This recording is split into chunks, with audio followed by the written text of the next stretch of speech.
Rain, rain, go away. We want baseball here from Mohawk Valley. Some intermittent showers have come through here in Little Falls, but just about a couple minutes away from baseball. Dan Shalom with you alongside Nick Zuppi here at Veterans Memorial Park as the Stallions search for 3 straight wins for the first time this season after getting rained out against Glens Falls last night. 2 big games for the offense, 10-9 win against the Amsterdam Mohawks, and then a 14-1 Mercy Rule win against the Outlaws.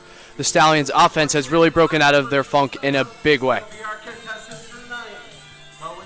We were going to have the Archtop Fiber pregame show, but, Nick, the rain was pouring here during that 20 minutes or so before the game. They put some fresh dirt on the field, and it seems like we're ready to go. So given that, let's take you through the starting lineups tonight for the Saugerties Stallions. Luis Rodriguez is going to lead things off just like he has in every game so far this year. Then it's going to be Cameron Carroll. Nick Croce stays in the 3-hole. Travis Hobbins-Siefkin cleaning things up.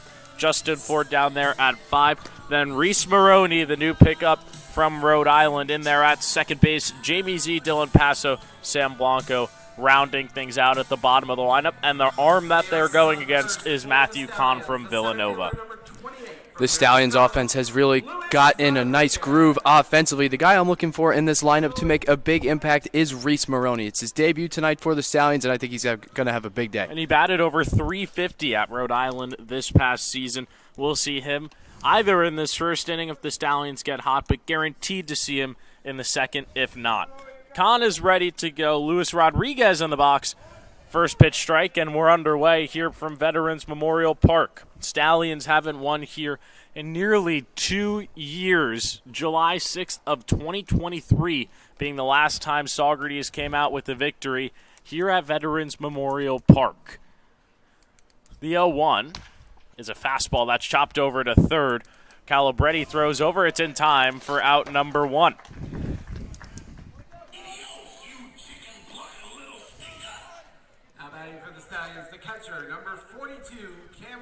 Cameron Carroll next, and Nick Cameron Carroll has been very hot for these Stallions since joining the team a couple of days ago.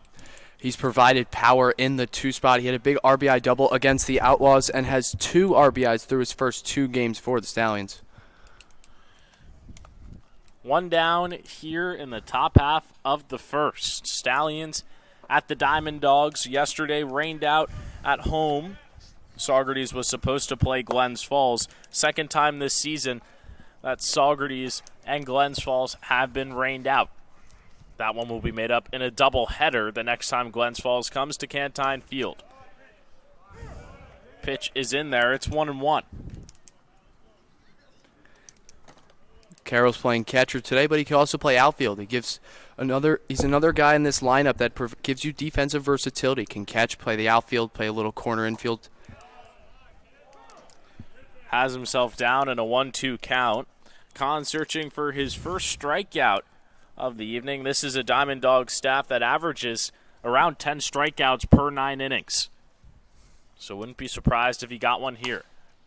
1-2 is lined into center field. It's a 1-out base knock here in the top of the first for Cameron Carroll. Great hitting from Carroll. Got the fastball, did not miss it. Placed it right back up the middle. Nick Croce, the shortstop, at the dish now for Saugerties. And Croce, last time out against the Amsterdam Mohawks, a 3-for-6 day for him with a couple of RBIs. He really came up clutch. Actually had the ball put in play in the 9th inning, which scored Luis Rodriguez after the Amsterdam shortstop booted it. And he's getting hot, too. He's 5 for his last 8 with a big home run a couple days ago against the Outlaws. That one's in there for strike 1. And Croce has really started to be the 3-hole guy for the Stallions team. It's not like they've been switching things up a majority of the time. Croce's been that guy. Carroll's going to go over to second. Here's the throw down. In time! They got him. A dart across the infield, and the Stallions have 2 down here in the top of the first. Nico Soris, great throw. The Stallions lead the PGCBL in stolen bases so far this season with 80, but not able to swing it that time. 1-1 count here for Croce with 2 down. chops it over to the third base side. Calabretti fields cleanly, but he drops it on the transition. Errors, a big problem for this Diamond Dawgs team. They've had 9 over their last 5 games, and that's really what's troubled them up. Even though they've won their last 4 out of 5 games, it hasn't been as sound as it should be because they've been sloppy defensively. And if you go back to the last time these two teams played, Calabretti made an error at third in the 10th inning, which gave the Stallions a 1-run lead headed into the bottom of the 10th. They would go on to lose that game 5-4. Travis Hobbin-Siefken at the dish for Saugerties. He's been a power guy. There's a reason he's sitting in that cleanup hole. A .350 batting average on the year. That through 11 games so far, and he's gone deep twice.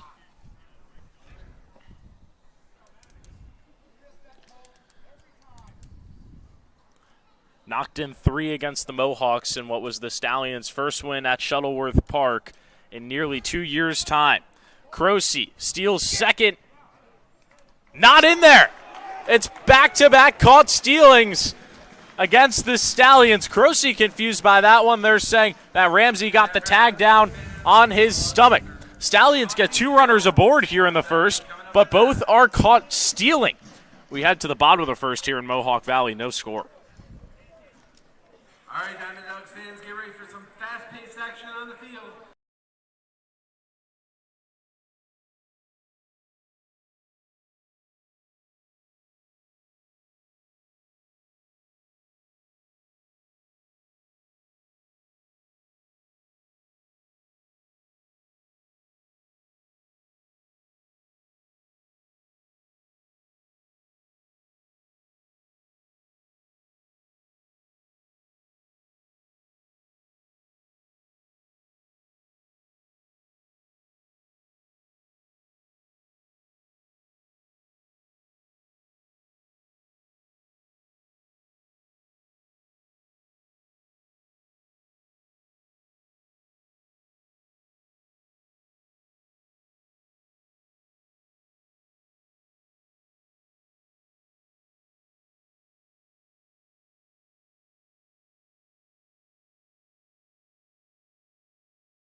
Bottom of the first here in Mohawk Valley. Dan Challen with you alongside Nick Zuppi in the Pack Cub broadcast booth. More like a picnic table out here in Mohawk Valley as we're stationed on the third base line.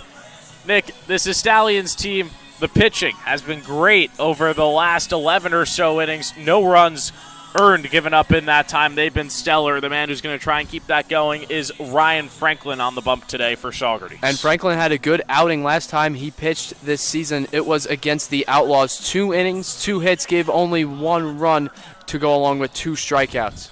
Spent his college season at Weber under head coach Colin Martin. 9 innings pitched there with 6 strikeouts. And it's not like pitching has been a problem for this team. It's really been the hitting going silent. Franklin hoping he can keep that going here tonight. Starting lineup for the Diamond Dawgs on offense is John Calabrese leading things off. Matt Sutera in the 2-hole, and it's Joey Calabretti who just committed that E5 in the top of the first at 3. John Ramsey, Caden Hart, Brandon Hawk, Justin Hurd, Nico Soris, and Ethan Hughes rounding out the order. Calabrese will lead things off here in the bottom of the first. Diamond Dawgs have been hot lately. 4 of their last 5 have been wins, although offensively only have a .196 batting average, which ranks 14th in the PGCBL. So they found ways to win games in a lot of different scenarios. Blooper over to second. Maroney is there. His first defensive play as a Stallion isn't out, and there's quickly 1 down in the bottom of the first. 1 pitch, 1 out from Franklin. You can't get much more effective than that. Matsutera stepping in for the Diamond Dawgs now.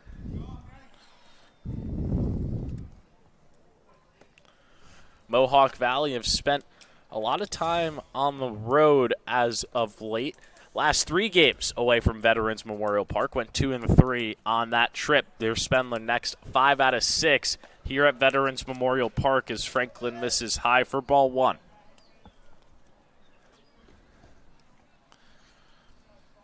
Sutera, a 200 batting average through 5 games so far this season. Big cut and a miss right there. That's 1-1. That's Franklin's bread and butter, standing 6'2", 200 pounds. His fastball, he uses it to just mow down these hitters, and Sutera was late on that previous pitch. Ball is cracked to deep left field. Going back on it is 40's at the track. It's off the bottom of the wall. He'll throw it in quickly. A stand-up double for Sutera. And now the Diamond Dawgs have a runner in scoring position with one out here in the bottom of the first. And Franklin, Nick, really lucky that that one wasn't gone. It is sunny out, but there's no wind. If there's a little wind here at Mohawk Valley, that might have been a home run. And here's the interesting thing, too. That left field wall out there is 378, and the center field wall is actually closer, sitting at around 340, 350, than it is to left and right. So any normal ballpark, that most likely would have been gone. Franklin happy that it's not. Joey Calabretti, the third baseman, up next. Cuts one foul. First strike one. Last time these two teams met up, it was a thriller, a 5-4 Diamond Dawgs win in 10 innings. The last 6 matchups between these two sides have been decided by a run or less. There was a tie mixed in there in mid-July of last year. Last 2 games between these two teams have both been 5-4, stemming from last year's playoffs. Franklin misses outside. It's 1-1. And in those 6 matchups, the total runs from each team are dead even. So like you said, Dan, competitive baseball between these two teams. Our Henry Hipschman did a piece on it the other day in the Arch Top Fiber pregame show, and these squads are about as equal as possible numbers-wise. And in the standings, it's more of the same. Mohawk Valley 3 games off Amsterdam for the top spot. Stallions 3.5 back. Diamond Dawgs with a 7-5 record. Stallions with a 6-5 record, riding a 2-game win streak, looking for 3 in a row for the first time this season here tonight. But some early trouble to deal with Sutera at second. Fly ball into left field. Ford is on it. 2 down here in the bottom of the first. Now batting for your Dogs, the shortstop, number 34 from Trinity College, John Ramsey. The shortstop, John Ramsey, at the dish next.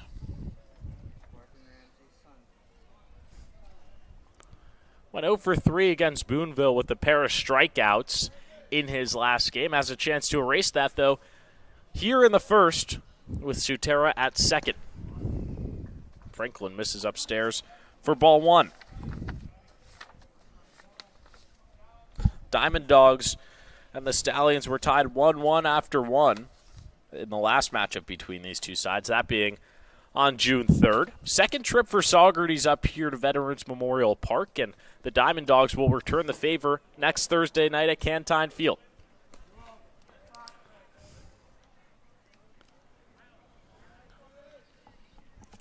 Ramsey, the rising sophomore from St. Thomas Aquinas. 143 batting average through 3 games so far this year.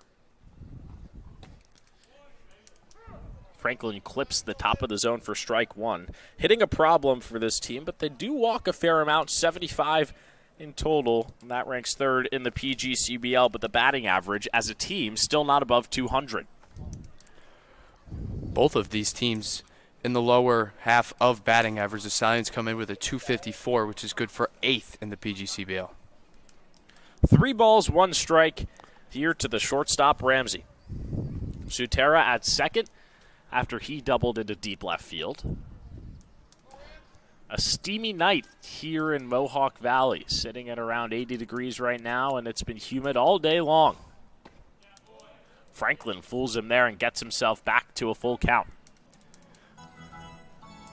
Last time these two teams played, leaving runners on base was an issue for both sides. The Stallions left 13, the Diamond Dawgs left 11 guys on base. Mohawk Valley is a runner on second here with 2 outs.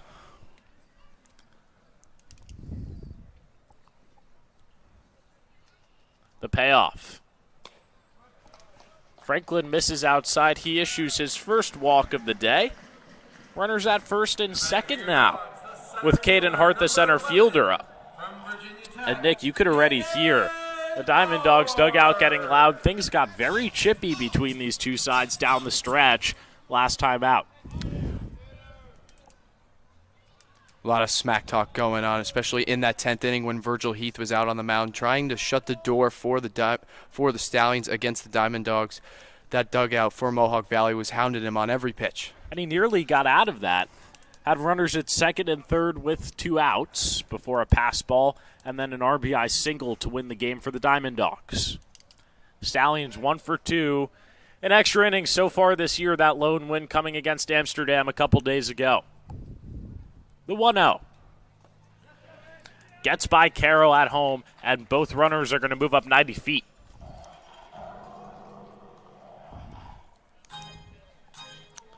And ironically, Nick, that exact play is what won the Stallions the game against Amsterdam a few days ago on Sunday night up at Shuttleworth Park.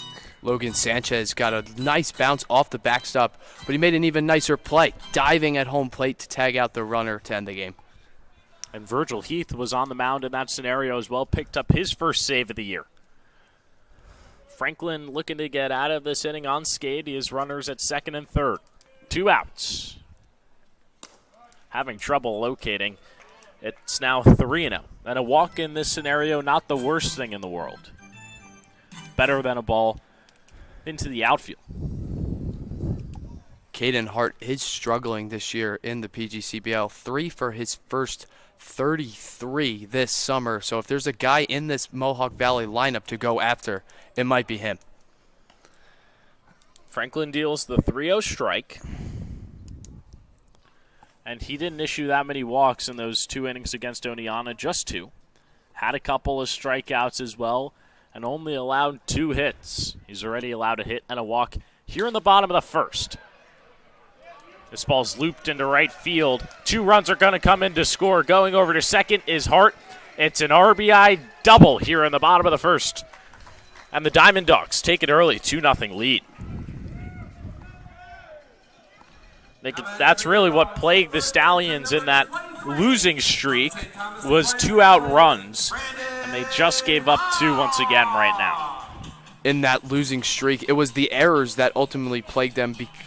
In addition to the 2 out runs, the errors created more opportunities, but the Stallions, no errors this inning, but like you said, just 2 out rallies for the opposing team. Coming into this game, both of these sides, 9 errors in the last 5 games.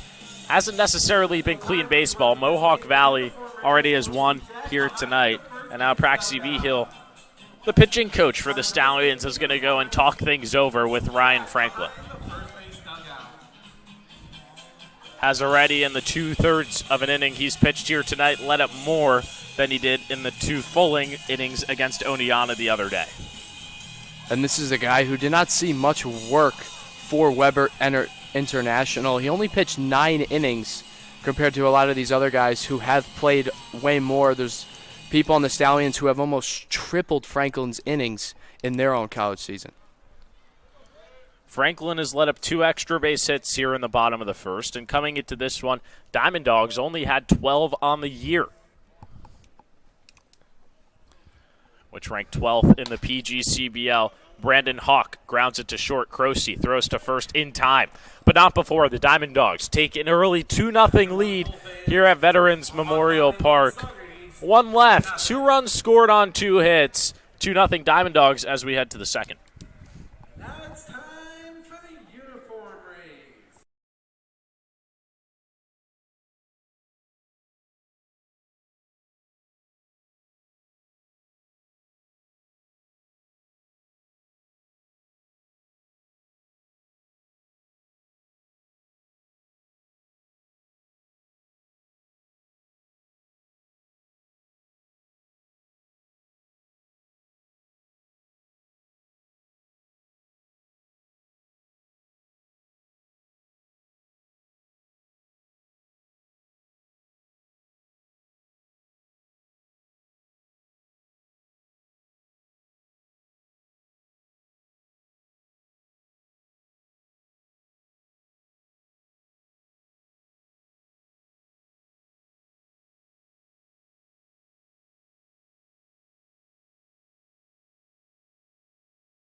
Why not make it extra special with a VIP? All right, you want to do it now? Right here at the ballpark. Give your kids an extra day of fun, excitement, and Top half of the second here at Veterans Memorial Park. Diamond Dawgs taking a 2-0 lead at the bottom half of the first, and things started off relatively calm for Ryan Franklin, and then he issued a double to Matt Sutera, a walk to John Ramsey, and then Caden Hart with the 2 RBI double with 2 outs in the inning brought home both runs for the Diamond Dawgs. Justin Ford will try and respond for the Stallions to lead things off here in the top of the second. Or excuse me, Nick, just so confusing with the sun out in the air. We have to go back to the top of the first because that was a top of the first you usually don't see from the Stallions. They had Cameron Carroll on a single. He gets caught stealing. Then Nick Croce reaches on an E5. He gets caught stealing, which awards Travis Hobbins-Siefken another at-bat. Smacks it over to the third base side. Calabretti can't field it cleanly. His throw, not in time. Hobbins-Siefken legs it out for the single. And that's now back-to-back innings where Calabretti has struggled to get it over to first base. from Seton Hall, Justin Ford. First time in this one that the Stallions have the leadoff runner on. This is a team that came into this one leading the PGCBL in stolen bases. But Nick Solis had something to say, gunning down 2 runners in the first inning. And you rarely see these Stallions runners get nabbed. They've been so good at stealing. And I really don't think that those 2 caught stealings are really going to get in the mind of anybody on this team, especially on the coaching staff. If anything, they might even be more aggressive. Hobbins-Siefken over at first has 8, good for 4th on this ball club. Rodriguez is by far and away the leader in stolen bases. He has 17 through the first 12 games. Can't even keep up with that number.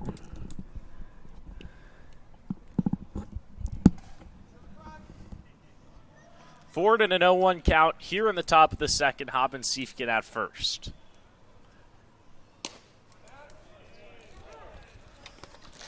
Pitch finds the inside part of the zone. Quickly 0-2 on Justin Ford, who went 0 for 6 against the Mohawks with a pair of strikeouts. Was really expecting a big game from him, but the rest of his offense picked him up. The Stallions would like him to get back on track here tonight.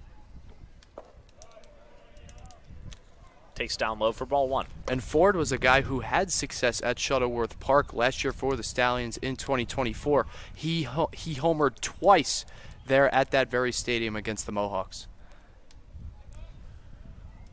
And that was a big accomplishment for the Stallions. First win for them there since July 25th of 2023. Trying to break the streak against the Diamond Dawgs here tonight. It's popped up in the air. Hobbins-Siefken went over to second. Calabretti tries to play it in foul territory. It bounces just foul. And the count will stay 1-2.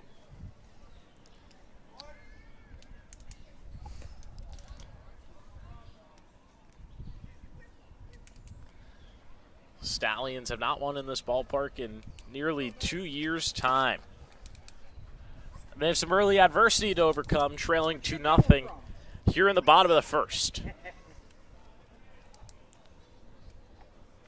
1-2 offering.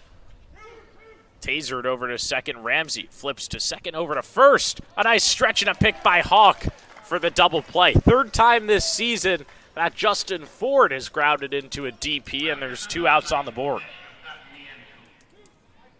The Diamond Dog defense has come out to play. Two caught stealings, a double play, getting efficient outs without having the pitcher to make too many pitches. Now it's Reese Maroney's turn at the dish. First plate appearance for him as a Stallion out of Rhode Island. This past season, a .358 batting average. Absolutely tore it up. And the Stallions are hoping that he can provide a jolt here in the middle infield. Big cut and a miss for strike 1. Maroney had success both this past spring and his freshman year in 2024. He was selected to the A10 All-Rookie team back when he was a freshman for Rhode Island. And his first ever home run at number 4 Texas A&M.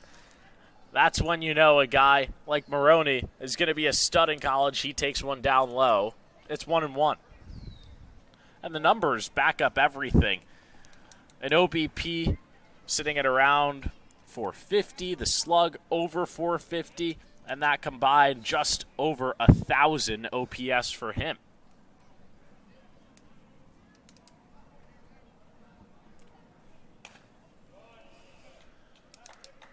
Chops it foul. 1-2 count. He's also a speed threat when he gets on the bases. That's something that the Stallions are going to love. 24 bags with Rhode Island this past season. It seems like everybody in this Stallion lineup is a threat to steal. That's the reason why they're leading the PGCBL in stolen bags. 0 for 2 tonight. And in his first at-bat, Maroney goes down swinging. After 1.5 fans, Mohawk Valley leads Saugerties. Through 2 innings so far here tonight, Matthew Kahn has faced the minimum. We head to the bottom of the second. Diamond Dawgs leading 2-0. Take a casual jog around the bases. Some magic gloves.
Bottom half of the second.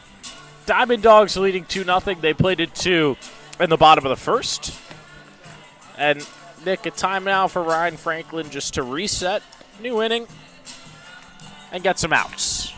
Franklin had a bumpy first inning, gave up some loud contact, 2 extra base hits, 1 to Sutera, who hit second, and then the big blow was to Hart, a 2 RBI double to right center field. Rain is staying off for now. I was talking to pitcher Jace Van Valkenburg earlier today. He said our team's hot right now. We want to play. But there's been some early showers here tonight in Mohawk Valley. Another band expected to come in nearly 20 minutes' time. And we will keep you updated on whatever the situation is here in Mohawk Valley as it happens. The designated hitter Justin Hurd will lead things off for the Diamond Dawgs here in the bottom half of the second. And so far this year, he's a guy who's played nearly every game for this squad, this being his 11th of the year. A 207 batting average, and Nick, that's a similar trend to most of this lineup. All of these guys don't have necessarily high BAs, but this team still won 4 out of their last 5. They just find ways to win. In their last, like you said, in those last 5 games, they only have a run differential of +7. So they're playing a lot of tightly contested games, and like you said, finding ways to win, which at the end of the day is the most important thing. 1-0 from Franklin. Finds the zone for strike 1. And that winning streak, or not streak, but good stretch of games for the Diamond Dawgs started 5 games ago here at Veterans Memorial Park against the Amsterdam Mohawks, an 8-3 win for Mohawk Valley in that one. And just overall, Amsterdam has been tumbling as of late. They've lost 3 out of their last 4 games. And it's really seeming like now anybody in this league can beat anybody. Amsterdam's lead in the PGCBL East just sitting at 3 games. 1-2 pitch. Franklin can't bring it down, misses high and away. It's 2-2. The Diamond Dawgs coming into this game only average just about 4 runs per game, and they already have 2 in the first inning alone. Pitch is popped up into left field for towing foul territory. Makes the play, and just how last inning started, Ryan Franklin's got himself 1 out off a fly ball.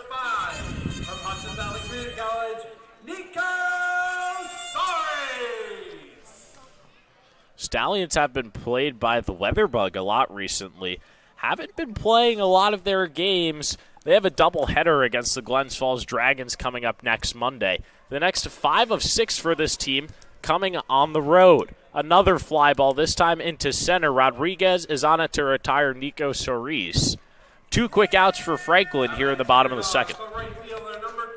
And the Stallions on the road this year have only a 1-3 record compared to a 5-2 record at home.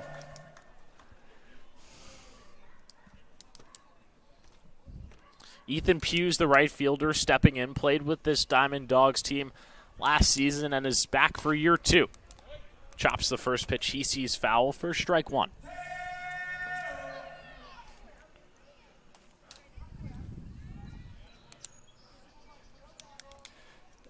Steamy night here in Mohawk Valley. Stallions and Diamond Dawgs. Franklin a pitch away from getting out of this second inning. 1-2-3.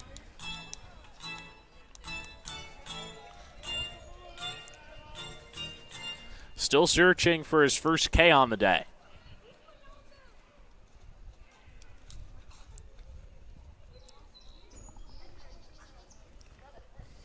Oh, 2 offering. Hughes stays alive, and we'll do it again. Stallions starting to find their footing here in early June. Won 3 out of their first 4 to start, then went on a skid, went below 500 at 4-5, but since then have won 3 of their last 4, are now above 500 and looking to build on that. 1 ball, 2 strikes to Ethan Hughes. Franklin deals. Misses down low. The count goes to 2-2.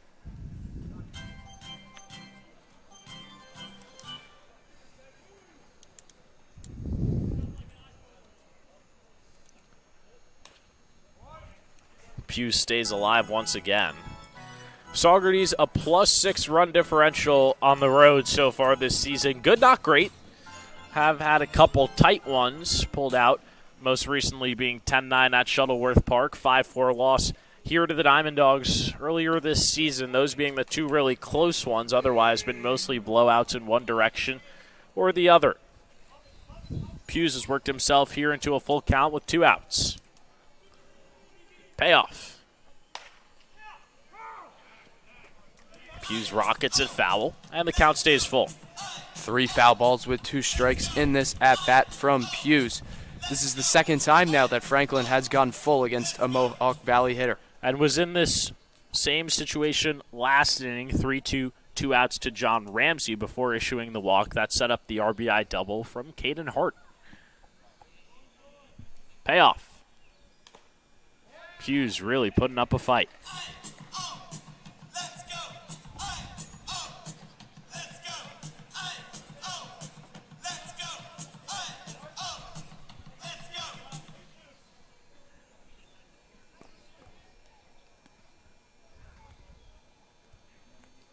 Franklin looking for a 1-2-3 second.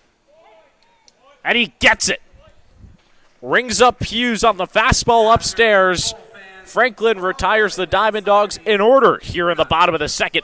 We head to the third, Mohawk Valley leading 2-0. All right, fans, it's time for some exciting action on the field. Welcome.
Oh, we haven't done inning sponsors.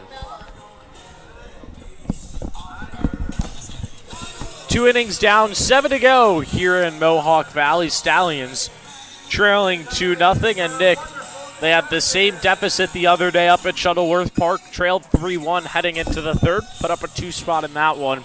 Eventually would go on to win 10-9, hoping that Jamie Z can get things started. And for Matthew Kahn, he's only faced the minimum so far in this game. Kahn's been spectacular really the whole summer for Mohawk Valley. This is his 4th appearance. He's pitching to an ERA of less than 1.5 this summer, so Kahn's clearly dominating.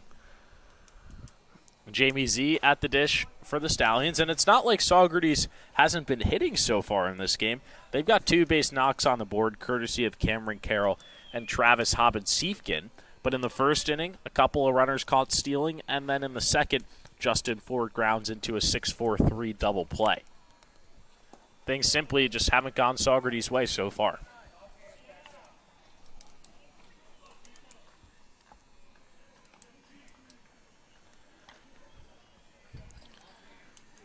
Jamie Z, since coming to Saugerties, a .286 average through 4 games, is an incoming freshman heading to Notre Dame next season.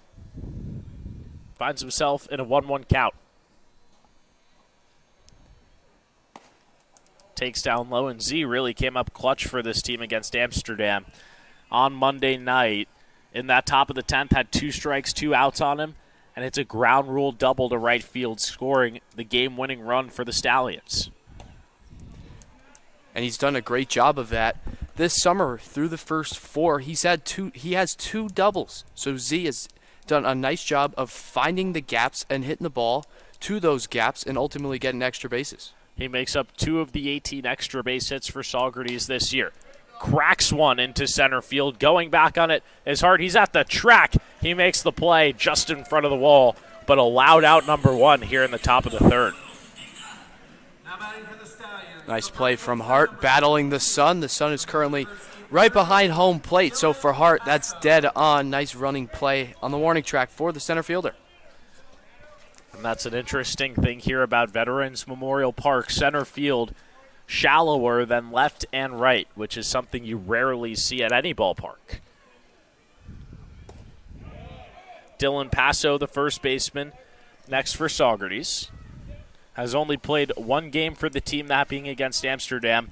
Went 1 for 6 in that one.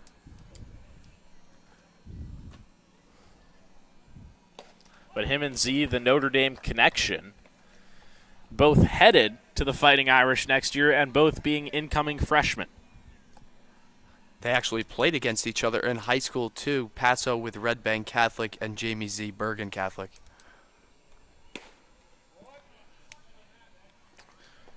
Takes upstairs, it's 1-2. And Paso, hoping to avoid the strikeout, went down swinging 4 times against Amsterdam on Monday night. 1-2. Another K right there for Matthew Kahn. That's his 2nd of the ball game, and there's 2 out here in the top of the third. Thus far, through the first 2 2/3, Kahn has looked magnificent. He's faced the minimum. Sam Blanco, the number 9 hitter, up now. Weak contact to go along with those 2 strikeouts. Stallions need to get something going. Really have not put much pressure so far on Matthew Kahn. First pitch to Blanco misses down low for ball 1.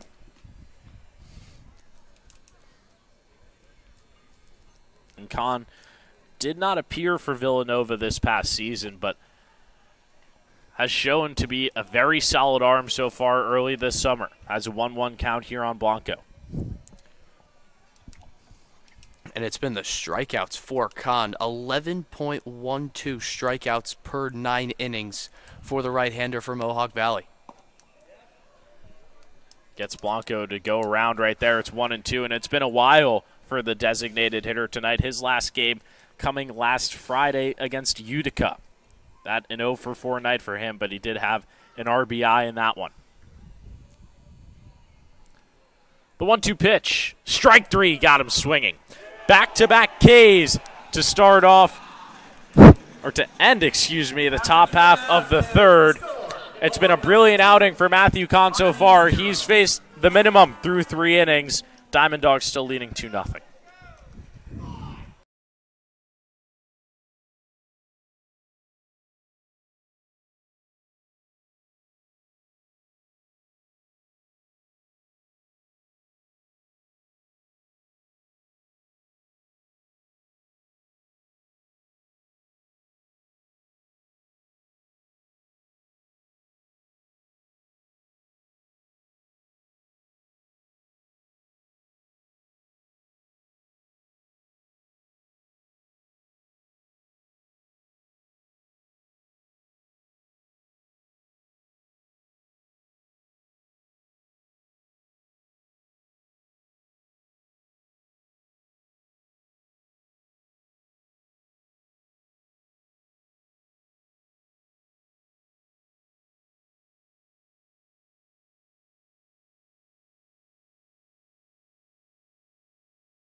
Sky-high pop on the infield, fielded cleanly right there by Croce for out number 1. 33 from Wagner College,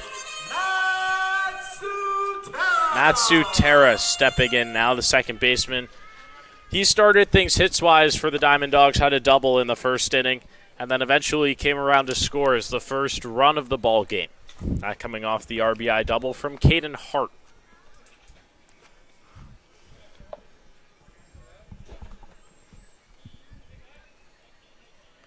Franklin deals. That one misses for ball 1.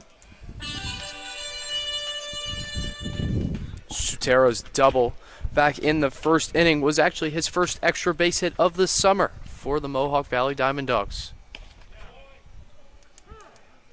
In there for a strike. And Nick, this really, unlike the Stallions, they've scored a run in the first 3 innings in every game this season, but not tonight. And it was the offense that hit themselves out of that 4 of 5 game losing streak. But in this one, zeros across the board, like you said. Do have 2 hits on the day, but a couple nice throw downs from So Rice to nab a couple of Stallions hitters and a double play has kept Saugerties off the board. 2-2 count here to Sutera. Specifically, in their last 2 games, the Stallions scored 3 runs in the first 3 innings against the Mohawks and then 5 against the Outlaws. That's something that we've been accustomed to after they broke that streak. This one's fouled back. Count stays at 2-2. And after that first inning, Franklin did a very nice job in the second. 1-2-3 for him. He's retired 5 straight batters. Ended the second with a strikeout looking to Hughes. That completely froze him. This one smacked over to short. A diving play by Croce. Gets to his feet. Throws over. In time!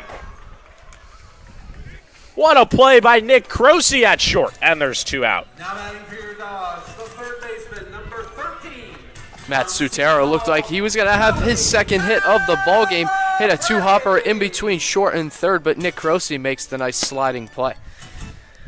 Joey Calabretti stepping in now, the third baseman. 0 for 1 tonight, flew out into left field in his first trip to the dish.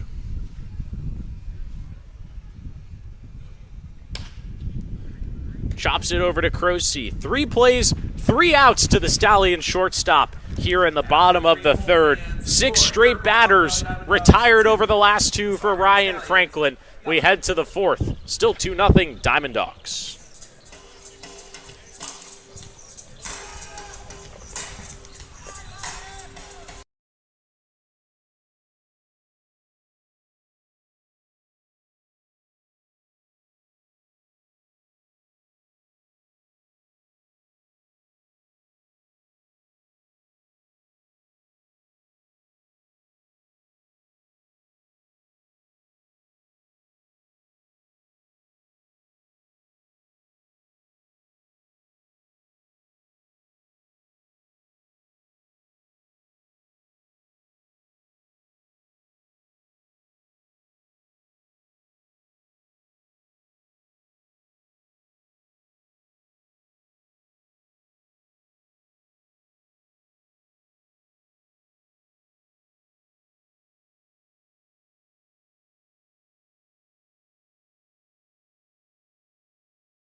Excuse us if there were some technical issues, but as I was saying, you can clearly see the sun is blaring at me and I'm wearing my sunglasses.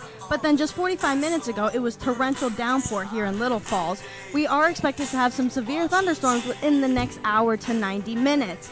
Here in New York, the weather's been so unpredictable as that we've had such a rainy season. We haven't had a single dry weekend since November 16th and 17th. Hopefully the rain will hold off for the rest of this game and the Saugerties Stallions will be able to come out on top of the Diamond Dogs with a win.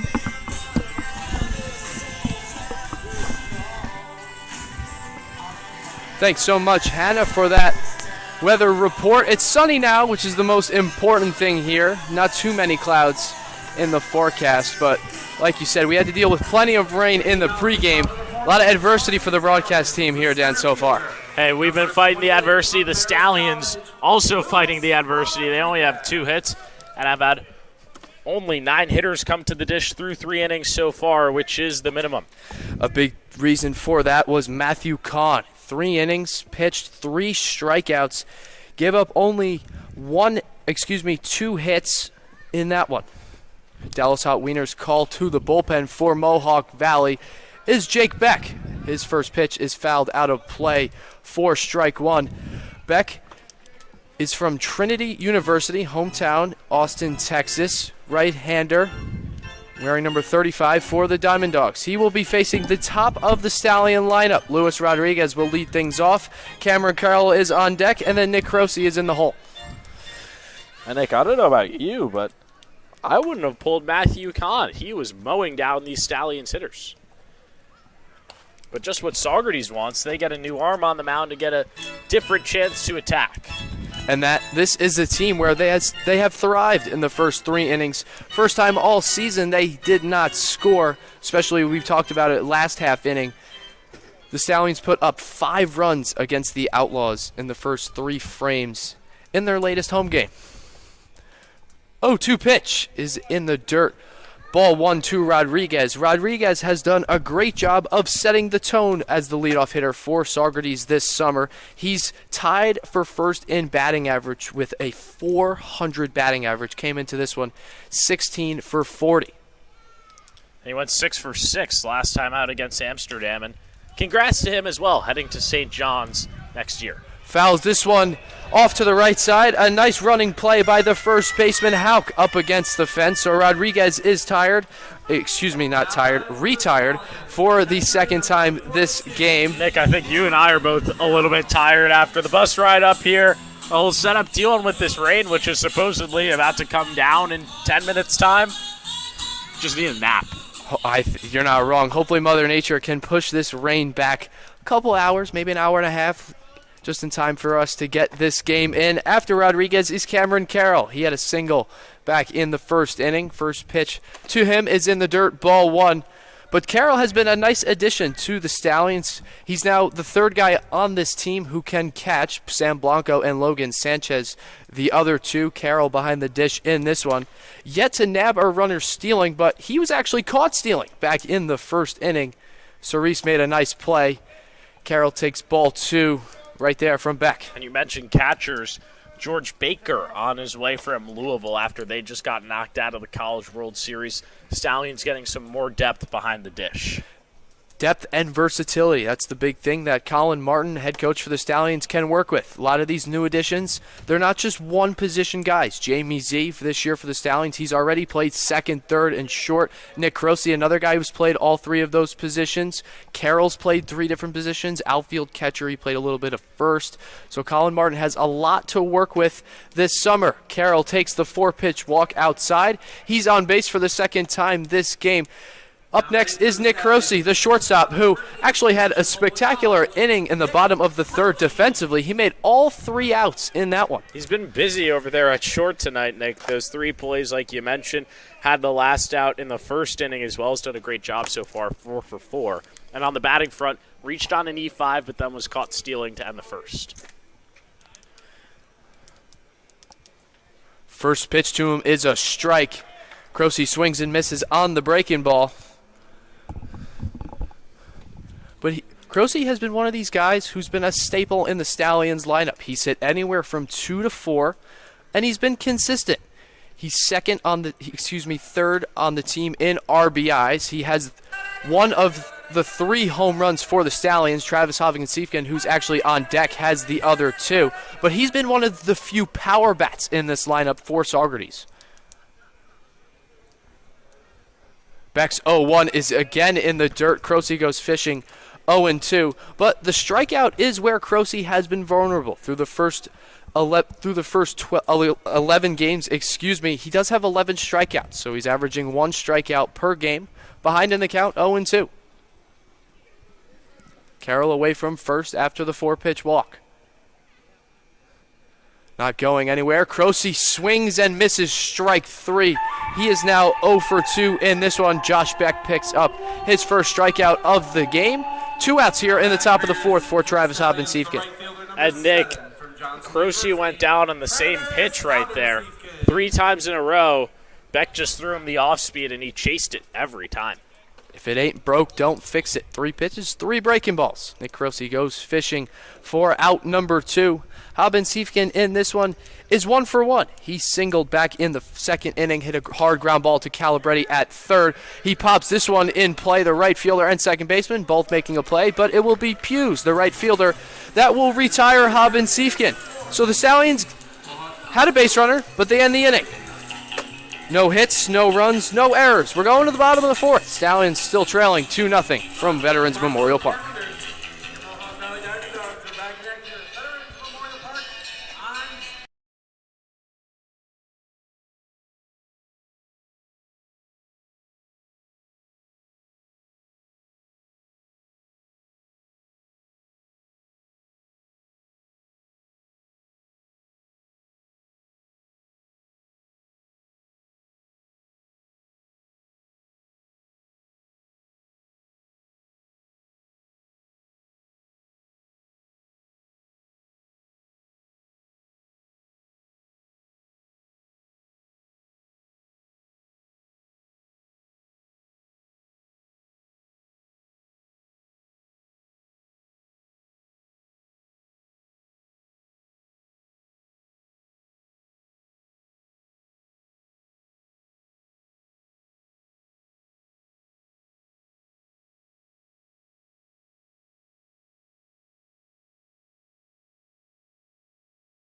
Welcome back to Cantine Memorial, not Cantine Memorial Field, that's where the Stallions play. Veterans Memorial Park here on the bottom of the 4th inning.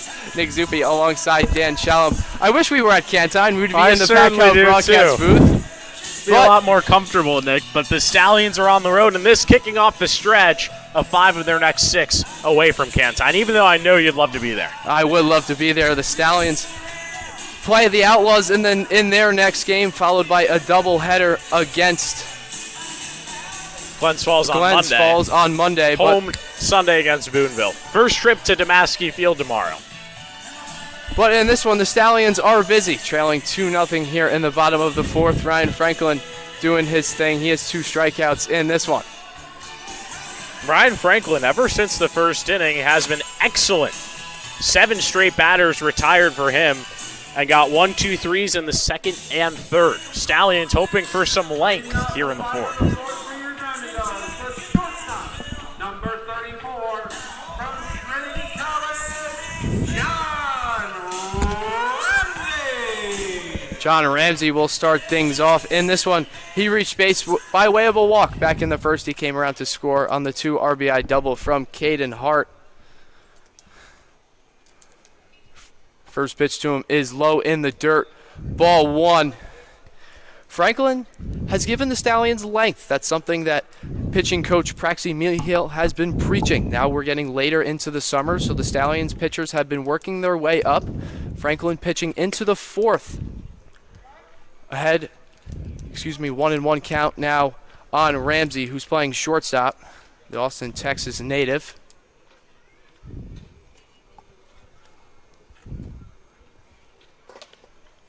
One is a swing and a miss. Strike 2. Franklin has done a nice job of retiring these Diamond Dog hitters. He's retired 9 in a row, going back to the 1st inning. Settled in nicely after giving up 2 runs in the 1st. The 1-2 pitch is upstairs. Ball 2 on Ramsey. He's played in 3 games this year. 1 hit in 7 at-bats, good for a 143 batting average. And actually a 143 on-base percentage as well. The 2-2 pitch in the dirt. Ball 3. Franklin now works a full count for the 3rd time against a Mohawk Valley Diamond Dog hitter. Franklin has struggled to really finish off batters in this game. That was the big problem for him in the 1st. Ramsey puts this one in play. Ford and Croce on the move. It will be the left fielder Ford to make the play. Ford comes in, makes the running grab. 1 out here in the bottom of the 4th inning. Virginia Tech, Caden Hart due next. And he's had the big hit thus far in this one. A 2 RBI double back in the first inning. Got a fastball and did not miss it. Lined it to the right field gap. Plated 2 runs for Mohawk Valley. First pitch to him is put in play. Franklin makes the nice play. Retires Hart on the quick flip to first. 2 quick outs here for Franklin, and 11 straight batters retired for the southpaw for Saugerties. I mean, Nick, you take away that first, you really cannot ask for much more out of Franklin. He has been stellar since then and is looking for another 1-2-3 inning here in the 4th. These Stallion pitchers as a whole have been stellar. This one is a hit by pitch. Brandon Hauk, the first baseman, gets nailed from Franklin. Following Hauk will be Justin Hurd, the DH.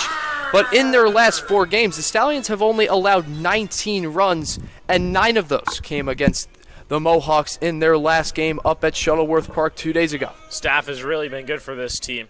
Offense needs to get it going. Hawk on first base after getting hit by the pitch. First pitch to Hurd is a swing and a miss. Strike 1 on the DH. Justin Hurd, standing 5'10", 180. Local guy from Warwick, New York. Played his college ball at UAlbany. Franklin slide step. It's put in play. This one's a high pop to Z. Z calls off Crosey. He's camped underneath it. Makes the one-handed grab to retire the side. Ryan Franklin gets through 4 innings of only 2 runs. No hits that past inning. We're going to the 5th. Stallions trailing 2-0, but coming to bat.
Welcome back. Nick Zuppi alongside Dan Shalom. Bottom of the 5th inning between the Stallions and the Diamond Dawgs. Mohawk Valley winning 2-0. They scored both of their runs in the first. Caden Hart, a 2 RBI double.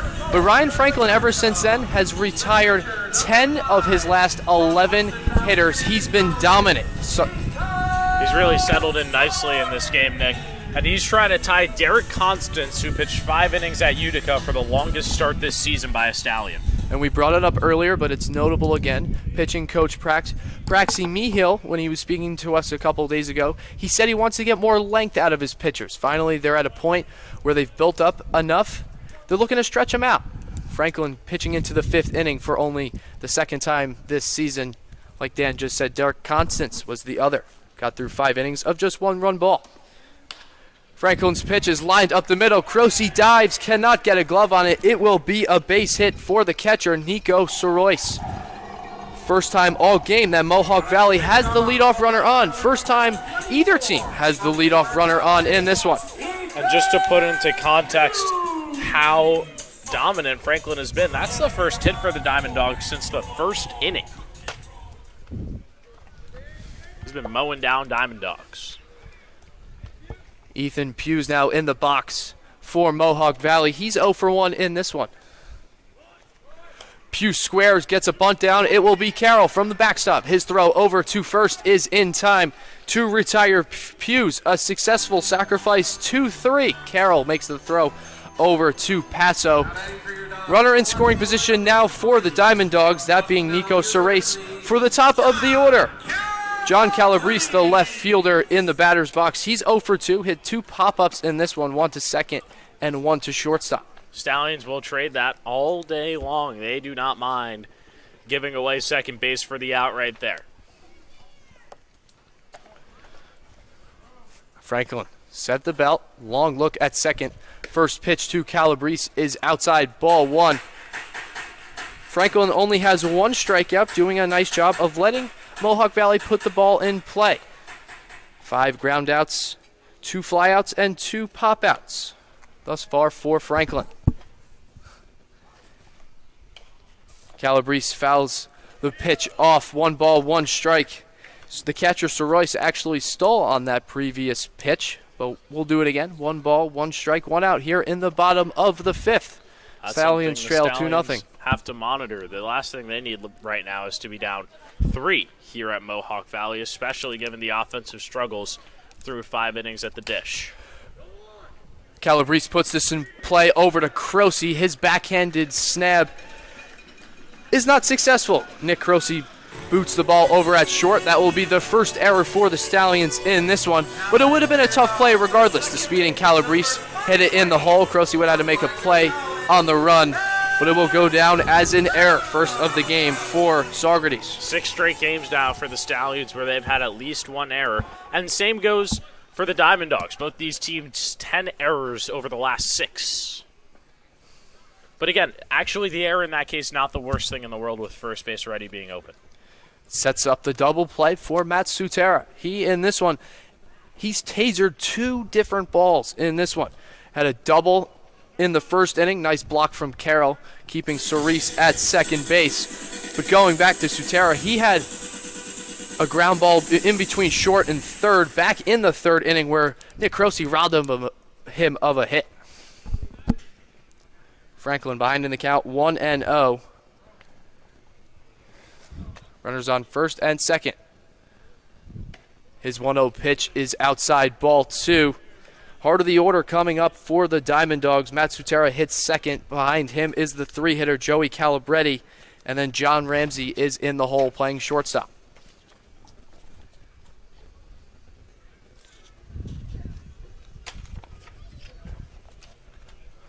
Franklin set at the belt. Kicks and fires a fastball in there for strike 1. So after retiring 10 of 11, Franklin has 2 runners on. His 2nd jam of the game. The first one was back in the 1st when he had runners on 1st and 2nd. That ultimately moved up 90 feet on the pass ball that Hart knocked in on the double. In there, strike 2. Franklin goes back to the 4-seam fastball. That's his bread and butter. Sutera did rocket one over to left field for the double in this game.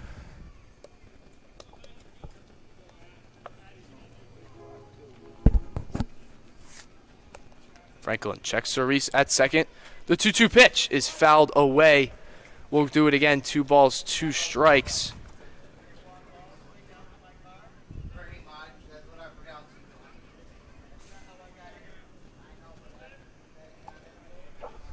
Really need a ground ball here from Franklin.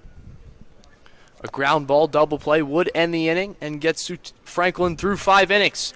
His 2-2 pitch is a swing and a miss. Strike 3. Matt Sutera goes down on strikes. Franklin's second strikeout of the game is a big one. 2 outs now. I know he said he needed a ground ball, Nick, but a strikeout works just as well now. Any base on the infield or a K, even a pop fly gets him out of the jam. The next guy for Mohawk Valley is Joey Calabretti, the third baseman who's had a little trouble over there. He made an error earlier in the game, booted one that allowed Nick Crosey to reach first, but he has a chance to put up a crooked number for Mohawk Valley. Runners on second and first. Carroll snap throw to first. Paso puts the tag on him, and it is in time. Cameron Carroll guns down the runner. John Calabrese over at first on the snap throw. Dylan Paso applies the tag, and we're through 5 innings here in Mohawk Valley. The Diamond Dawgs still winning 2-0. We're going to the top of the 6th. The Stallions have 9-1-2 to bat when we come back.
Welcome back. Nick Zuppi alongside Dan Shalom.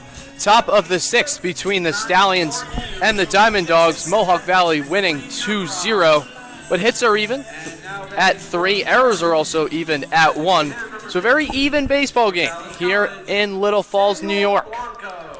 Leading it off for the Stallions is the DH Sam Blanco. Jake Beck still in for his 3rd inning now out of the bullpen for Mohawk Valley. He's gotten through 2 scoreless innings. He's given up only 1 hit, retired 6 of 8 guys for Mohawk Valley. Facing Blanco behind in the count 1-0. Sam puts this one in play along the first base line. It will be Hauk. He has room and makes the play to retire Blanco. 2 pitches, 1 out here in the top of the 6th. The top of the order now rolling around for the Stallions. Luis Rodriguez in the box. In this one, he is 0 for 2.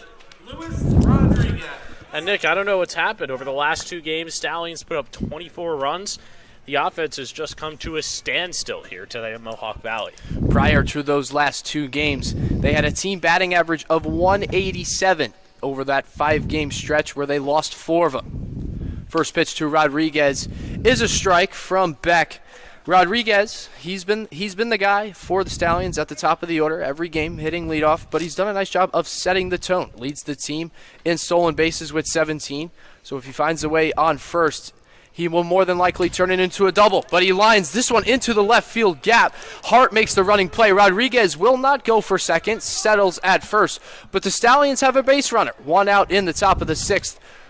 Rodriguez lining a single to center field. Back-to-back innings now where the Stallions have had a 1-out single, and Rodriguez is speedy over there at first. I wouldn't be surprised if they put him in motion, despite already getting caught stealing twice tonight. 17 steals in this one from Rodriguez. He leads the PGCBL in stolen bags with those 17. Away from first. Back a long hold. Rodriguez not going anywhere. Carroll will take strike one. Cameron Carroll in this one is 1 for 1. He singled back in the first and then walked in the fourth inning. Carroll is actually one of the 2 Stallions that have gotten caught in stealing second base. Nico Soris gunned down Carroll in the first. Another long hold from Beck. Rodriguez not going anywhere. And once more, Beck fires in a strike. 0-2 now on Carroll. You know what Carroll did, though, in the last half inning? Nabbed a runner over at first to end the inning. So there's been a lot of plays defensively by both catchers here tonight. Got to go to work now in an 0-2. Mohawk Valley also turned a double play on the Stallions. 1 ball and 2 strikes now. That double play came back in the second when Travis Hobbins-Siefken hit a single, and then Justin Ford hit a 5-4-3. 1 ball and 2 strikes. Beck will now check on Rodriguez. He's dangerous over there. 17 steals. That's the number we keep saying. Definition pitcher's duel right now here in Mohawk Valley. Only 2 runs on the board, and both those came in the first from Franklin. Another long hold from Beck. This is the 3rd time now. Rodriguez finally goes. Pitches outside. Cerese's throw is over the head of the shortstop, Ramsey. Rodriguez will move up another 90 feet. So we talked about it in his at-bat. If Rodriguez reaches first, he can get to second. But now he will be sent back to second as he drops something out of his back pocket. Luis Rodriguez standing on third base with 1 out here in the top of the 6th. A golden opportunity for the Stallions to finally put a run up on the board. Big backstop. Rodriguez, if a ball gets away, can advance to home by way of the pass ball, but the Stallions are 0 for 1 with runners in scoring position in this one. The 2-2 pitch is fouled away back to the screen. Carroll doing a nice job of staying alive. Rodriguez now up to 18 steals. Advances to third base on the error from Cerise. That throw sailed way over the head of Ramsey, the shortstop for Mohawk Valley. The 2-2. Carroll lines this one up the middle for a base hit. The Stallions crack the run column. Cameron Carroll picks up his 2nd knock of the game, his 4th RBI this summer for the Stallions. That scores Luis Rodriguez, who leads the team in runs. Nonetheless, 2-1, Mohawk Valley still winning. Perfect example right there of the Stallions taking advantage of the Diamond Dawgs' mistakes. You get Rodriguez over to third. Carroll doesn't try and do too much, just shoots one right up the middle, and now the Stallions are only down by 1. And they almost have double as many hits as Mohawk Valley. 5 for the Stallions and 3 for the Diamond Dawgs. Nick Rossi now in the box. He's 0 for 2 in this one. Reached by way of an error back in the first. Joey Calabretti, the third baseman, booted that one. And Beck got him swinging on the strikeout in the 4th. Takes ball 2. Jake Beck got through 2 clean innings, the 4th and the 5th. Having to work with runners on base now in here in the 6th. Rodriguez hit a single. Then Cameron Carroll knocked him in with a single of his own. Behind in the count, 2-0. Beck facing Croce. The pitch is lined over to short. Booted by Ramsey. So it will now be runners on first and second for the Stallions. Nick Croce absolutely tasered that one off the glove of Ramsey. Like in the previous inning. Shortstops booting baseballs, but it would have been a tough play at first nonetheless. Croce in the bottom of the 5th booted one. It would have been a tough play at first. And that will go down as a single as well right there from Croce. No shot for Ramsey to make that play. 3 straight singles for the Stallions, and just the guy you want at the dish with the tying run at second. And that guy is Travis Hobbins-Siefken. Puts this one in play. It's a 3-hopper to short. Ramsey over to Sutera. Will not check on the runner first. Croce is out at second base. Fielder's choice for Hobbins-Siefken, who had 3 RBIs in his last game against Amsterdam, does not pick up another one right there. But another guy who has a lot of RBI pop for the Stallions is now up. Justin Ford has already knocked in 10 runners this summer in only 10 games played for the Stallions in 2025. has runners on the corners here with 2 outs facing Jake Beck. Carroll away from third. Haben-Siefken away from first after the fielder's choice. First pitch is lined in play, and that will be a base hit. Justin Ford does the job, ties the game here at 2. 2-2 ball game, 2 outs in the top of the 6th. Justin Ford picks up his 11th RBI of the season. But more importantly, the Stallions finally put up some runs here. 2 here alone in the top of the 6th. They already have 3 hits in this inning. And it's not extra base hits that are scoring these runs. Stallions going back to their identity this season. 4 singles in this 6th inning, and they've got a tie game on their hands, 2-2. Reese Maroney now, a golden opportunity for him to pick up his first RBI. Travis Haben-Siefken is standing over there at second base after he hit into a fielder's choice. Maroney, first pitch swinging just like the 2 guys before him, but he does not make contact. Strike 1 on Maroney. He had a single back in the 5th inning against Jake Beck. And he also went down swinging against Matthew Kahn in the 2nd. In the dirt, 1 ball and 1 strike now on Maroney, playing second base today for the Stallions, making his PGCBL debut here in 2025. The Rhode Island product has plenty of pop.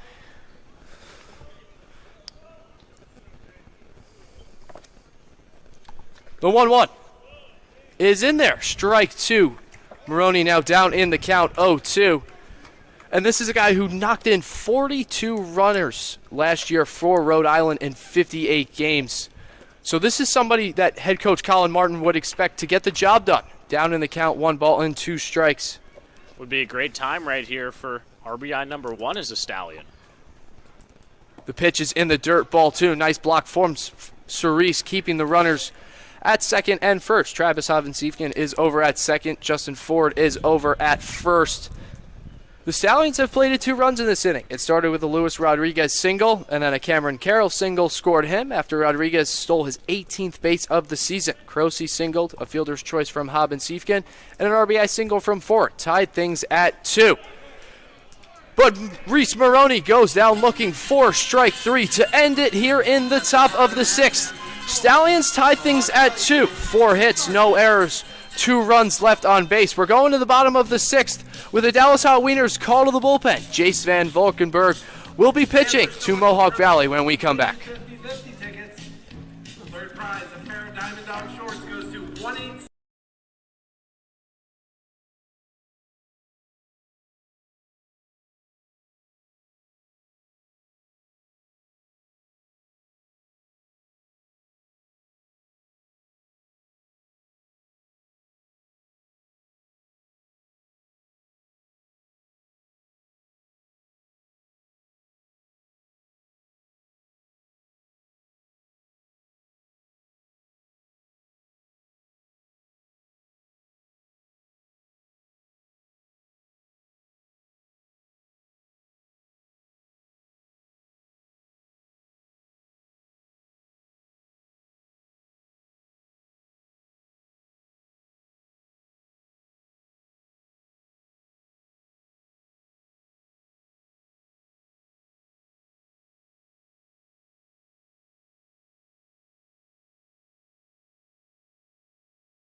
Welcome back, folks. Nick Zuppi alongside Dan Shalom. The Stallions tied it at 2 in the top half of the 6th.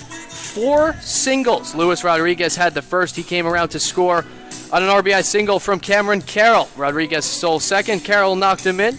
Nick Croce then had a single of his own. And then with runners on the corners and 2 outs, Justin Ford had the big knock, his 11th RBI of the season, first of this game. Tied things up at 2. Ryan Franklin's day is done. He gets through 5 innings of just 2 earned runs allowed, but more importantly, he put up 4 consecutive zeros in between the 2nd and 5th inning. Here in the 6th, a pitching change. Dallas Hot Wieners call to the bullpen brings in Jace Van Valkenburg for his 5th relief appearance of the season. And Jace playing on his home field right now, transferring next year to New Haven, but played at Herkimer this past season, and this being Herkimer's home field, so a slab that he's very familiar with here in the 6th. Van Valkenburg is actually ultra familiar with this field because he pitched against Mohawk Valley this season. In that game, he threw 3 innings of just 1-run ball, gave up 3 hits, but struck out 2 Diamond Dog hitters. The first guy he will face is Joey Calabretti, who is actually behind in the count 0-1. Calabretti was up in the bottom of the 5th when Cameron Carroll picked off John Calabrese at first to end it. Calabretti skies this one high in the air. It will be the center fielder Rodriguez who is camped underneath this one to make the play. 1 out in the bottom of the 6th. Jace Van Valkenburgs retires the leadoff hitter in Calabretti. And Van Valkenburg has been one of, if not the best pitcher on the Stallion staff so far this season. A 7.3 ERA, and obviously a 0 in front of that. He has been excellent so far through 12 1/3 coming into this one. And 3 2/3 innings pitched when the Stallions played Amsterdam the first time at Cantine Field. He went scoreless, 3 innings, no runs, 1 walk to go along with 3 strikeouts. Van Valkenburg has been dominant out of the pen for the Stallions in 2025. Now behind in the count 2-0 on the shortstop, John Ramsey, who in this one is 0 for 1, hit a fly ball to left, and also came around to score one of Mohawk Valley's 2 runs in this one. Ramsey puts this one in play. Another fly ball. This one yet again to center field. It will be Rodriguez. Doesn't even have to move for this one. Luis Rodriguez retires 2 Mohawk Valley hitters. And Jace Van Valkenburg picking up right where he left off. 2 straight outs to start the bottom of the 6th. He's been doing a good job using his off-speed and fastball mix to his advantage, getting the batters to just come and undercut everything. 2 weak fly balls to start his relief outing. First pitch now to Caden Hart is in there for a strike. Hart had the big 2 RBI double back in the first that scored Ramsey and Sutera. Hart came into this one 3 for 33, good for a batting average of .091, but now his 4 hits on the season, 3 of by way of the extra base, 1 home run and 2 doubles here in 2025 for Mohawk Valley. Behind in the count 0-2. Van Valkenburg's pitch is a swing and a miss, strike 3, a 1-2-3. Very easy frame for Jace Van Valkenburg in relief of Ryan Franklin. We're going to the 7th inning. Tie game 2-2. Stallions coming to bat. Saturday night, as your Diamond Dawgs take on the Utica Blue Sox.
Do another one.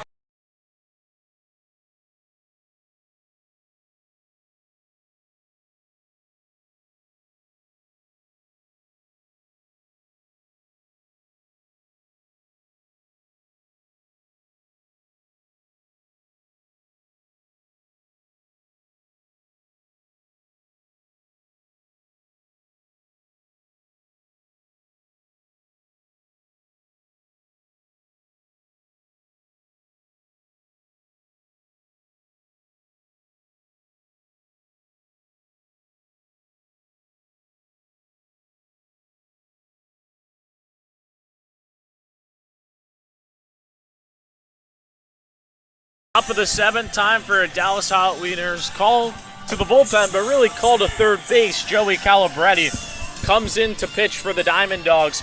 Here in the top of the 7th, Emmett Coco comes off the bench and takes over things at third base.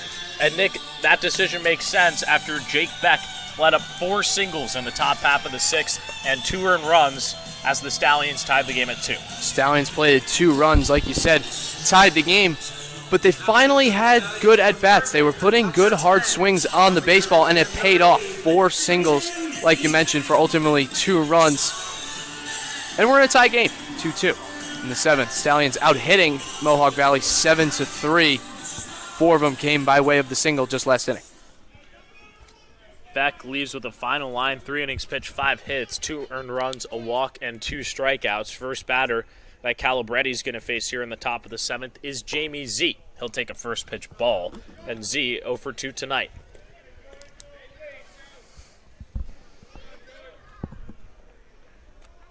Interesting play by Mohawk Valley to throw Calabretti on the mound.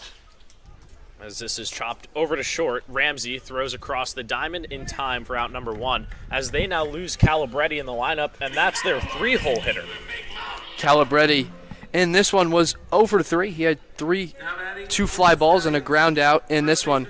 But anytime you lose the number 3 hitter in your lineup, it's got to hurt. Emmett Coco now looking to fill Calabretti's shoes. But Coco won't be hitting for a while. At least that's what Stallions fans hope. Calabretti hit first back in the bottom of the 6th. So 6 hitters need to hit before Coco will step into the box. And Jace Van Valkenburg did an absolutely amazing job in the bottom of the 6th in relief. A 1-2-3 inning for him. 2 flyouts to center field and a strikeout to end things. Dylan Passo at the dish for the Stallions. Has himself in a 1-0 count. Fouls it back 1-1. And Passo looking to get going with this team now through 8 at-bats, just 1 hit.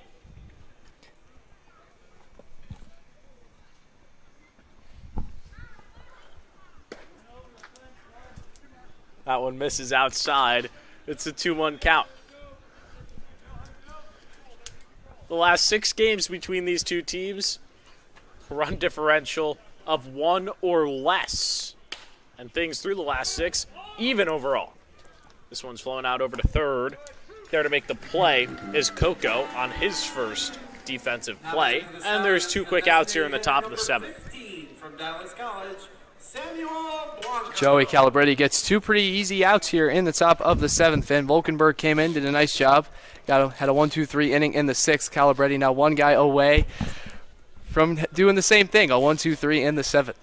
It's been a pitcher's duel overall, just a 2-2 game. Stallions with 4 more hits than the Diamond Dawgs. Mohawk Valley with 1 more error. Sam Blanco, the 9-hole hitter at the dish, 0 for 2 tonight. And this entire bottom 3 for the Stallions, Nick, has been struggling overall. They're a combined 0 for 8 so far in this game. All 4 singles came from the top of the lineup in that 2-run 6th inning. Blanco takes 2-1. And for the Stallions, with now 7 outs to go, they got Blanco top of the order waiting on deck. Rodriguez represents the first run scored in this game for the Stallions, second being Cameron Carroll. So a lot of production from the top of the order, not so much from the bottom half. 2-2 count, 2 outs, and a 2-2 ball game in the top of the 7th to Sam Blanco. Here's the pitch from Calabretti. Strike 3, got him looking. Stallions go down 1-2-3 here in the 7th. It's time to stretch at Veterans Memorial Park with a 2-2 ball game on our hands. Mohawk Valley 2.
Bottom of the 7th here at Veterans Memorial Park. And Nick, I don't want to be the bearer of bad news, but rain expected in 35 minutes. We are now going to pass the 7th inning threshold here in the 7th. So whenever the rain comes, and it's not going to stop once it starts coming down according to the forecast, this game is going to be over.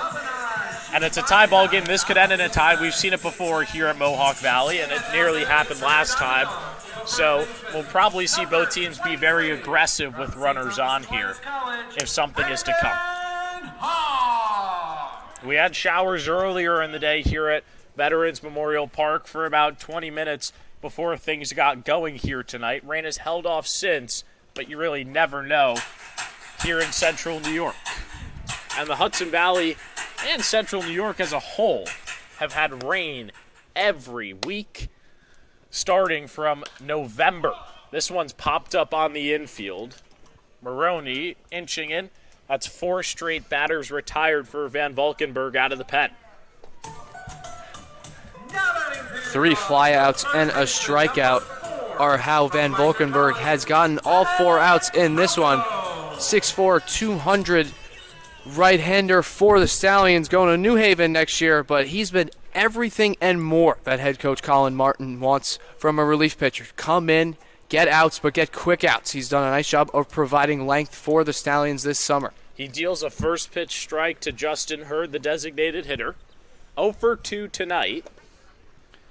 And really, this entire Diamond Dawgs offense has gone dormant. Ever since the first inning, they put up 2 runs. Since then, straight zeros, and only have 1 hit in that time as well, that coming in the 5th. 1-1. Chop to the first base side, foul, and Van Valkenburg now a strike away from his second strikeout tonight.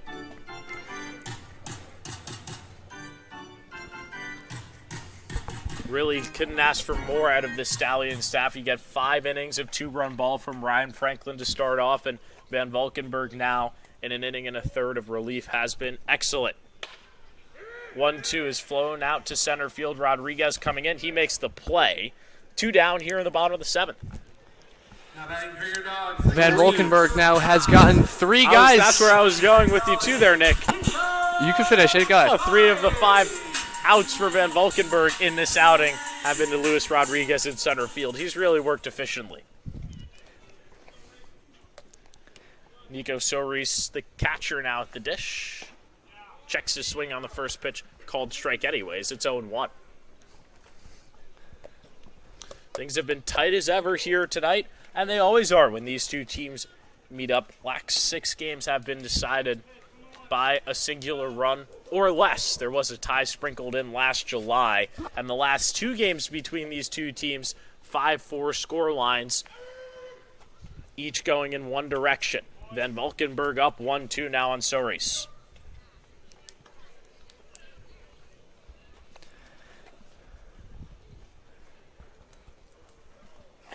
One ball, 2 strikes, 2 outs, 2-2 game. Van Valkenburg's going to step off as Soris adjusts his equipment. This is the first for the Stallions on the road in a couple of days after they got rained out against Glens Falls yesterday. We'll play their next 5 out of 6, including this one, away from Cantine Field. Lots of road stretches for this team early on this season and down the stretch. In July, towards the end of the season, will be at Cantine Field a lot. 2-2, weak contact out to right field. Charging on it is Haben Siefkin. It's going to fall right in front of Maroney. First base hit for the Diamond Dawgs since the 5th. A 2-out base runner here in the bottom of the 7th. And take a guess who had that base hit. Nico Soris. 2 hits for Mohawk Valley since the first inning. 2 of them come by way He's been the only hits for them since the first inning. He has everything. He also nabbed 2 runners stealing. So Nico Soris doing things both on offense and on defense. Doing everything to try and help his team win here tonight. If only he could bat in all 9 slots for the Diamond Dawgs. And speaking of the number 9, the 9-hole hitter Ethan Hughes at the dish. Van Valkenburg blows the gas past him for strike 1.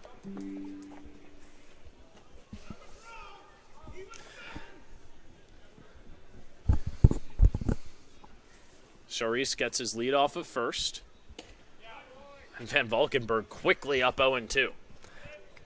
Hughes has been plagued by the strikeout before. Last time these two teams played right here at Veterans Memorial Park, Hughes struck out twice, but he also had 2 hits in that game about 2 weeks ago. Hughes chops it over to the third base side, foul. We'll do it again at 0-2. Van Valkenburg ended last inning with a strikeout, looking to do the same here in the bottom of the 7th. Quiet game offensively for both sides. Diamond Dawgs and Stallions both scoring both their runs in the same inning. Van Valkenburg misses outside. It's 1-2. Especially for Mohawk Valley now. Back-to-back games where the offense has gone dormant. In their last game against Boonville, they won 1-0. So only 3 runs in the past 2 games for the Diamond Dog offense.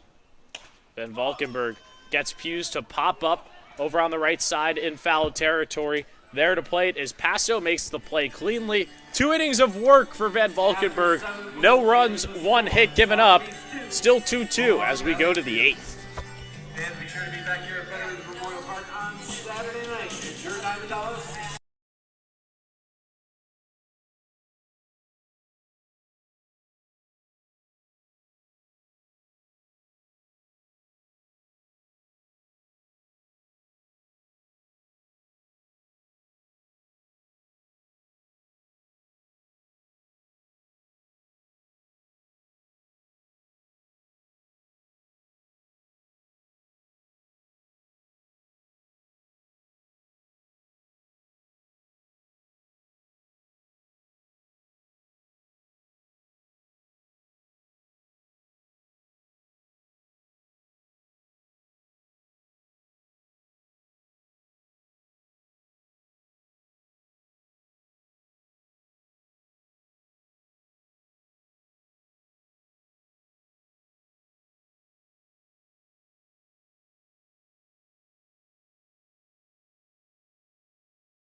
We've hit the 8th inning here at Veterans Memorial Park. A 2-2 ball game in Mohawk Valley tonight. Stallions with the top of the order coming up and some rain about to come on. Saugerties hoping they can score quickly. Rain comes down and they come out of here with the win. And the pace overall in this game, I didn't want to bring it up to jinx it, but now that we're 7 innings through, I feel comfortable doing it. It's only 8:30 and we've already played 7 innings. This one has been a true definition of a pitcher's duel. Maybe it's been a blessing in disguise to have a pitcher's duel where rain is in the forecast. Try to get the game in before the rain comes down and ruins things. Rodriguez takes a first pitch ball. Joey Calabretti still on the mound in his 2nd inning of work for the Diamond Dawgs. He started this game at 3rd and then came in last inning. Emmett Coco taking his spot over at the hot corner. Rodriguez singled in his last at-bat. That was in the 6th. And that kick-started a 2-run inning for the Stallions where they strung together 4 singles. And it was Rodriguez with his legs again. Stole second and then advanced to third on the overthrow at second base with Carroll doing the job. He knocked Rodriguez in with a knock up the middle. 1-1 count to Rodriguez.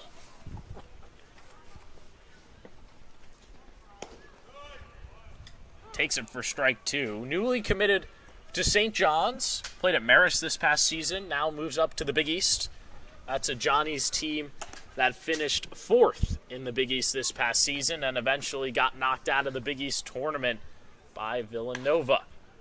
Flies this one into right field. Taking a couple steps back is Hughes. He makes the easy catch for out number 1 here in the 8th. Now batting the catcher, number 42, Cameron Carroll. Stallions have not had a tie this season. Nearly tied Mohawk Valley here at Veterans Memorial Park in the first edition of this series this season. Diamond Dawgs winning that one 5-4 in 10 innings. And late inning comebacks have really become the definition of this series between the Diamond Dawgs and the Stallions, and we'll talk about it more next Thursday when Mohawk Valley travels to Canton Field. But the last time that Mohawk Valley was up in Saugerties. It was in the PGCBL playoffs. That was in the East Division semifinals. Saugerties coming out on top in that one, but they trailed 4-2 heading into the bottom of the 8th before a 3-run 8th propelled them to a 5-4 victory.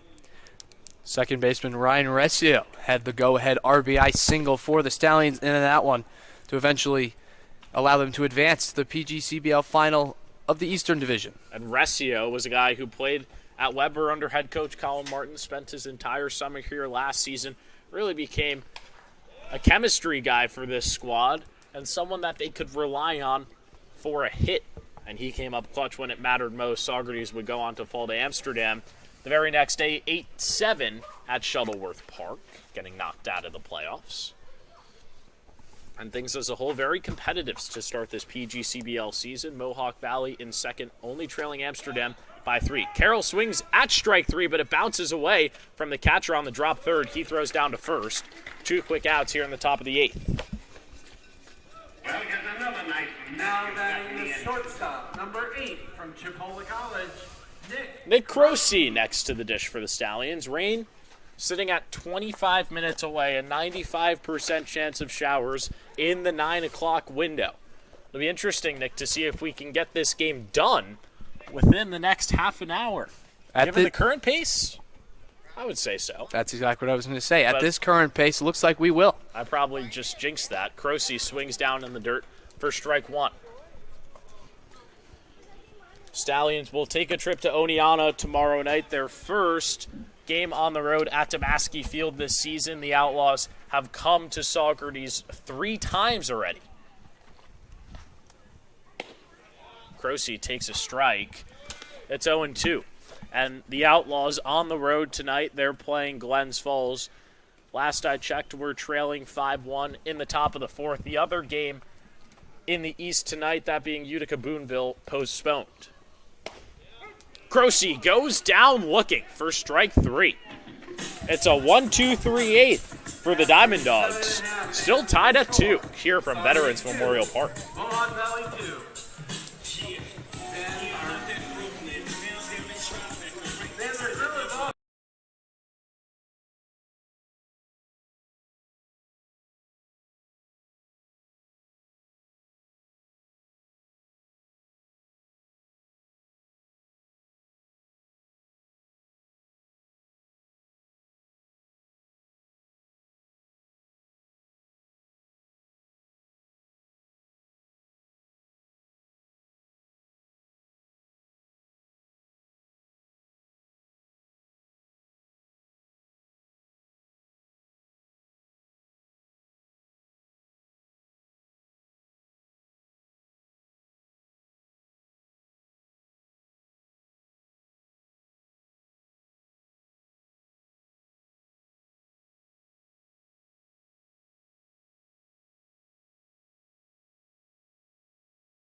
Bottom of the 8th here at Veterans Memorial Park.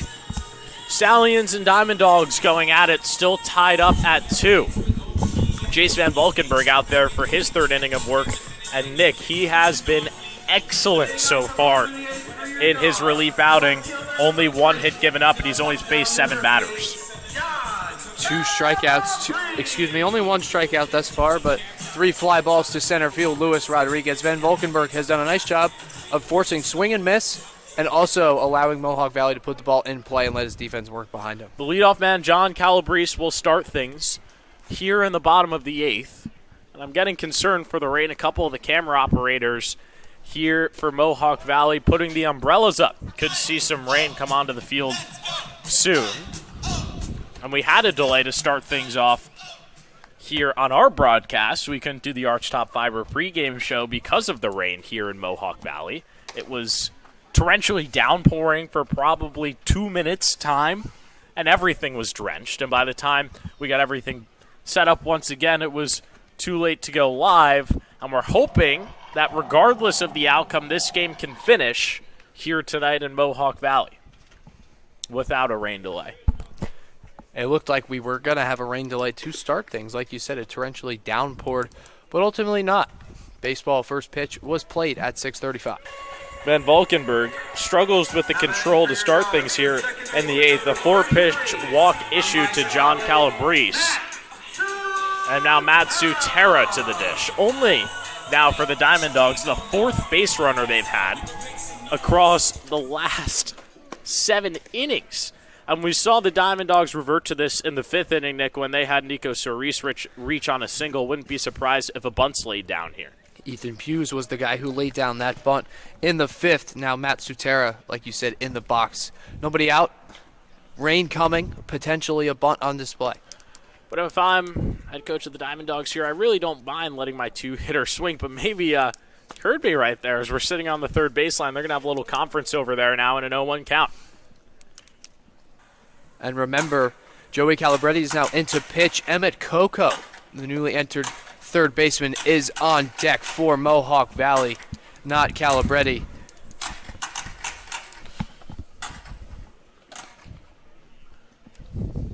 No balls, 1 strike, bottom of the 8th. Calabrese over at first, and here's the bunt from Sutera. He doesn't get it down. A nice job there by Carroll on the block. It's interesting that Sutera is tasked with the bunt. He's hit 2 balls very hard. He had the double in the 1st that he eventually came around to score on when Hart knocked him in. He also hit a liner over to shortstop that Crosey made a nice play on back in the 3rd inning. Bunt once again, misses right there, and now he has to swing in a 1-2 count. And a nice job by Van Valkenburg there, speeding things up with the fastball.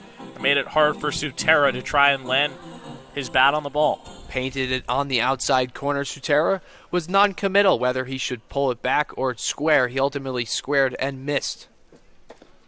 Van Valkenburg deals. Strike 3, got him swinging.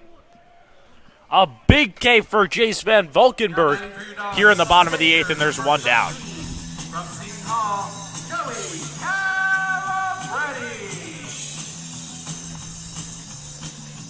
Calabretti. Joey Calabretti still in the game in the 3-hole. Coco replaces him at 3rd base, but not in the order. Which, I'll be honest with you, Nick, I'm a little bit confused about, because it's not as if Calabretti started this game as the DH and then went into pitch, but stays in the order here, even with Coco coming in as the defensive replacement. But then even so, I believe they would lose the DH. So like you said, it's pretty perplexing. If they do lose the DH, that means that whoever comes in next, Justin Hurd, the DH, would be in an interesting spot. First pitch to Calabretti misses. It's 1-0. Calabretti started at 3rd, came into pitch, and through his 2 innings of work so far, has 2 zeros on the board.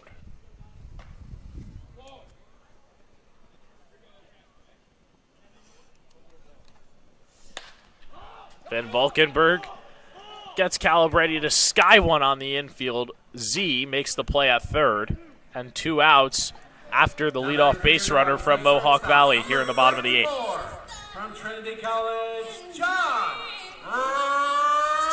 Ramsey. Leaving guys on base was one of the storylines when these 2 teams played about 2 weeks ago. The Stallions left 13, Diamond Dawgs left 11, but far fewer numbers in this one. Just through 7 innings, Mohawk Valley has left 3, potentially 4 with a runner on first base.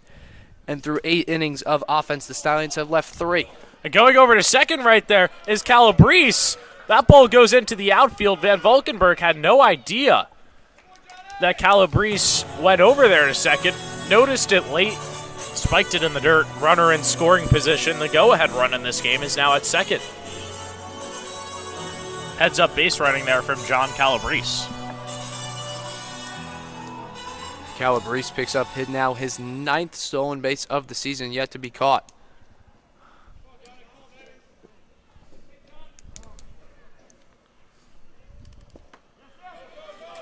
Back-to-back unfortunate pitches right there from Van Valkenburg. Calabrese started over at 1st, and now he's at 3rd after Van Valkenburg didn't notice him going over there to 2nd, and that one trickles away from Carroll behind the dish. Good thing for Van Valkenburg, there's still 2 outs on the board.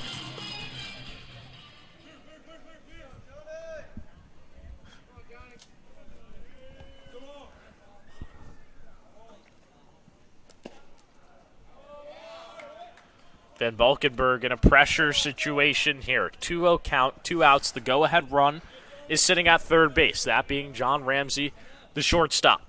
Diamond Dawgs haven't played a run since the first, and Van Valkenburg struggling with the control. He's down 3-0. Van Valkenburg has yet to walk a hitter through 2 2/3 out of the pen for the Stallions.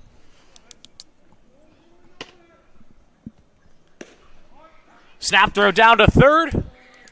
Not in time.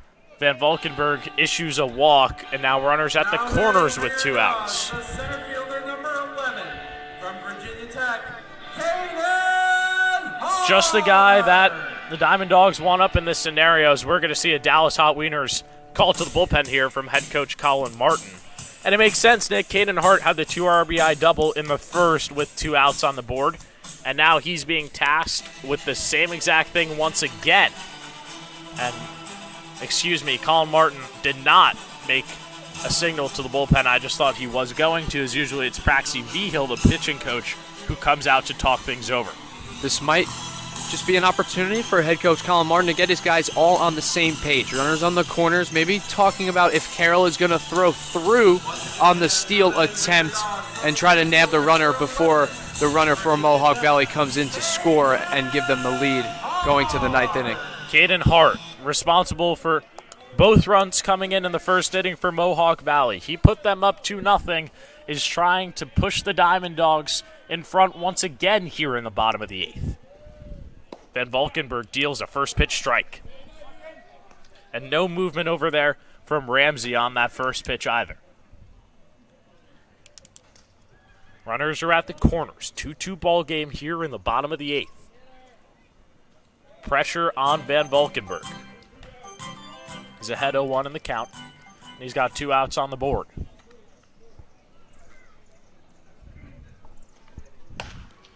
Chopper to third. Fielding cleanly is Z. He'll throw to second for the force, and Van Valkenburg gets out of the jam. Big there for the Stallions. He issues 2 walks, but gets a strikeout, a fly out over to third base, and then a fielder's choice, a 5-4. We head to the 9th inning here in Mohawk Valley, still tied at 2.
Some defensive changes here for the Diamond Dawgs in the top half of the 9th. Calabretti comes off the bump. He's going to go back to third, and then Aiden Colagrande, who pitched against the Stallions the first time these 2 teams played, takes over on the bump. And in that game, Colagrande only pitched a singular inning, and that did come in the 10th. We'll see how he fares here tonight against the Stallions, once again pitching in the latter half of the ball game.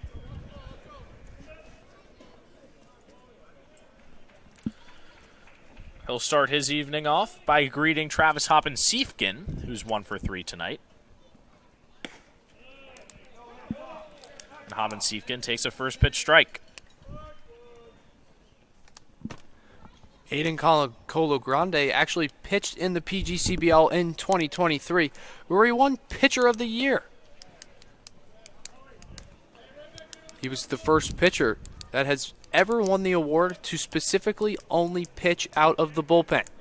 He pitched 34.1 innings and only allowed a 139 batting average to opposing hitters. That's pretty good if you ask me. Truly the definition of a power arm out of the pen. And the Diamond Dawgs are looking for that same performance here tonight in a 2-2 tie ball game. They want a chance to walk it off in the bottom of the ninth. Hobbin-Siefken takes down low, 2-2 count. Stallions outside of that sixth, Nick, it's been fairly quiet for them. Just 3 hits on the board if you take away the 4 from that inning where they scored 2. Full count to Hobbin-Siefken. The Mohawk Valley pitchers have done a nice job of forcing weak contact, also pairing that with strikeouts. Jake Beck had 2. Matthew Kahn has 3. Calabretti picked up 2 last inning. He had 3 in his 2 innings pitched. Full count, the payoff. Line to the right side, it's through. A leadoff single here for Travis Hobbin-Siefken in the top of the ninth. And, Nick, for me, I'm a little bit confused with the Dallas Hot Wieners call to the bullpen here for Mohawk Valley. Calabretti, 2 innings pitched, and he retired every batter that he faced. 3 strikeouts in that as well. He ended it in the 8th with back-to-back strikeouts. Cameron Carroll went fishing in the dirt, and Nick Rossi went down looking. Both of those guys completely fooled. But head coach for the Diamond Dawgs going to their closer. Aiden Colagrande now in. Diamond Dawgs in the double play defense. Calabretti creeping up. Ford lays down the bunt to the first base side. Fielding it cleanly is Colagrande. A productive out, number 1. Travis Hobbin-Siefken now sits at second. Stallions have the go-ahead run right there. Just what you want out of Justin Ford in that at-bat. Ford tied things at 2 back in the 6th inning. His first sacrifice bunt of the season. It was a good one. Did his job. Hobbin-Siefken is now standing on second for a guy who would love to pick up his first RBI in 2025, Reese Maroney. And what a time for Maroney to be at the dish. His first game as a Stallion. Had a single in the 5th inning, stole second base. Outside of that, 2 strikeouts. Looking to give Saugerties the lead here in the top of the 9th. Stallions have not led today. Fouls this one off to the right side for strike 1. Maroney, a guy who knows how to drive runners in very well. 42 RBIs on the year. Had a .358 batting average. 58 games played, 58 starts. Talk about consistency. Looking to make an impact here for Saugerties tonight in the clutch. Big cut and a miss at the top of the zone, and it's 0-2. Saugerties have Jamie Z on deck, and he did bring home the winning run against Amsterdam on Monday night with 2 outs. So another guy who knows how to play under pressure. Hobbin-Siefken sits at second. 1 down here in the 9th. Colagrande deals. Misses high and away. And Saugerties had to go up there and grab it. If that one sails past it, then a sac fly brings home the go-ahead run for the Stallions. And Hobbin-Siefken has plenty of speed out on second base, so a single to the outfield, you know third base coach Ron Keldor is going to be sending Hobbin-Siefken. 1-2. Maroney checks it, does not go around. 2 balls, 2 strikes here to the Stallions' 6-hole hitter. Dark clouds starting to move in here on Veterans Memorial Park. Stallions hoping that they can scratch across a run before the precipitation starts to come down. This one is smacked into center field. That's going to get down. Getting sent home is Hobbin-Siefken. Here's the throw. It's not in time. It's an RBI single for Reese Maroney in his first game as a Stallion, and for the first time tonight, Saugerties leads. It's 3-2. Timely hitting in this one for the Stallions. Saugerties is now 4 for 6 with runners in scoring position. A team who came in hot, scored 24 runs in their previous 2 games, a feat they did only twice last year over a 2-game span, scoring 24 runs. Huge knock from Maroney to give the Stallions the lead 3-2 here in the top of the 9th. Just what Saugerties needed. They're going to have to close things down in the bottom half of the ninth, but still chance to add more. Jamie Z at the dish, and over at second is Maroney. He advanced over to second on the throw to home plate. That'll go down as an RBI single for him. And Nick, Saugerties really has to worry about the bottom of the ninth. They led here 4-3 going into the bottom of the 10th, and then the Diamond Dawgs walked them off last time. For Mohawk Valley, they are at the number 6 hitter in their lineup. Brandon Hauk will lead things off. 6, 7, and 8 due up next inning. For the Diamond Dawgs, Hauk is 0 for 2 with a hit by pitch. So Reese being the most dangerous batter in that due up for the Diamond Dawgs. He has 2 singles tonight. Z takes one at the bottom of the zone. You can feel the rain starting to come down here at Veterans Memorial Park. If the rain is bad enough to cancel this game, this would go down as a win for the Stallions, as we have already played 7 innings of ball. 1-2 offering. Just misses. Z doing a nice job working himself back into the count. It's 2-2.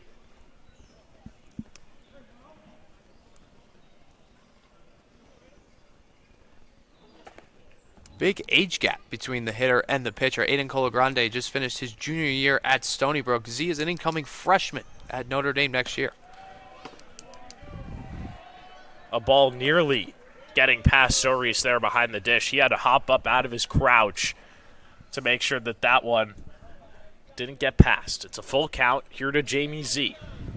Sitting at second is Maroney. Stallion searching for some Nacarado insurance runs here in the ninth. Big cut and a miss. Z down on strikes. 2 down in the top of the ninth. Now batting for the Stallions, the first baseman, number You can't really ask for much more out of Z right there. He put up a great fight, pushed the count to full, and took a healthy hack at that last fastball. Dylan Passo, the first baseman, now at the dish for Saugerties. He's 0 for 3 tonight, but has a chance to erase all that here in this at-bat. Takes a first pitch strike from the big southpaw Colagrande. Another guy, Passo, who has 0 RBIs this summer for the Stallions. A great opportunity for him, like Maroney did earlier in the inning, to pick up his first RBI. Going to third is Maroney. Soris bobbles it on the transition, and it's the second stolen base of the season for Reese Maroney. He now only sits 90 feet away, and it puts a lot of pressure on Colagrande now not to spike anything in the dirt. A ball gets past Soris at home, and Maroney is going to be flying.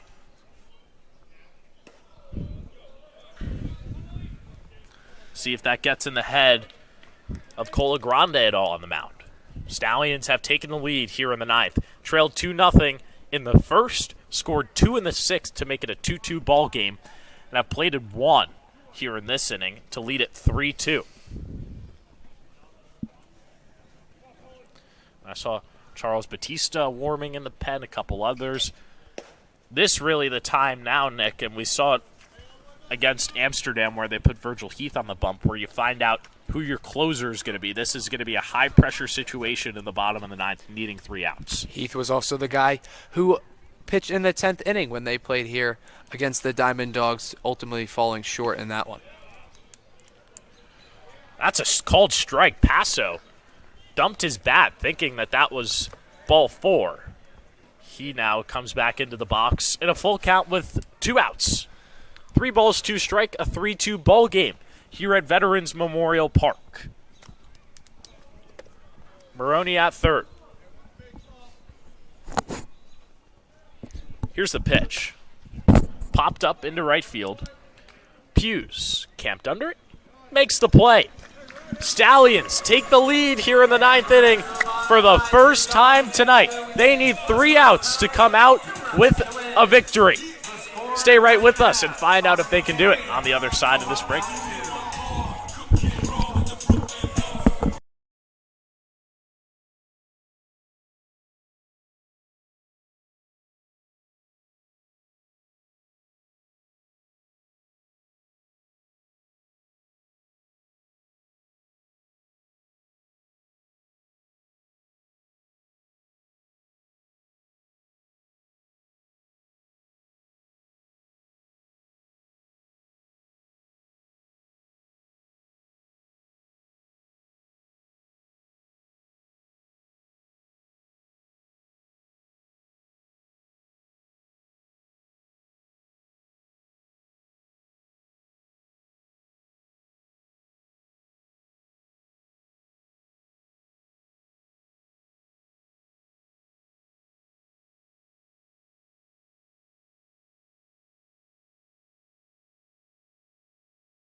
Welcome back to Mohawk Valley. Dan Chalm with you alongside Nick Zuppi. And Nick, a high-pressure situation here in the ninth. John Ryder is on for the Stallions, looking to get the final 3 outs of the ballgame. Ryder had a little bit of a shaky outing last time against the Outlaws, let in 2 runs in his first inning out of the bullpen, but then a 1-2-3 scoreless frame in the second inning of work. Ryder, a big power fastball out of the Stallions bullpen. This is his 3rd appearance now here in the summer of 2025 for Saugerties. What an outing from Jace Van Valkenburg in this game. Have to give him full props. Only 2 walks, 1 hit given up in his outing, 2 strikeouts, no runs, and 3 innings pitched. He was excellent. The rain is coming down here at Veterans Memorial Park. And it's not just some rain, Nick. A pretty heavy downpour coming down on the field. And this could very well be the end of the evening here at Veterans Memorial Park. We made it through 8.5 innings without the rain, but here it is.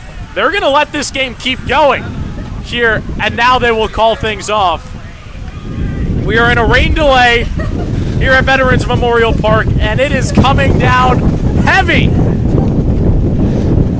Just to give you some reference, that's the rain. It's coming down pretty hard. Our laptops are wet. There is a lot of precipitation coming down. We are going to hop into an ad break here from Veterans Memorial Park. Could be the end of the night, but stay with us. A rain delay here as the Stallions lead 3-2 in the bottom of the ninth.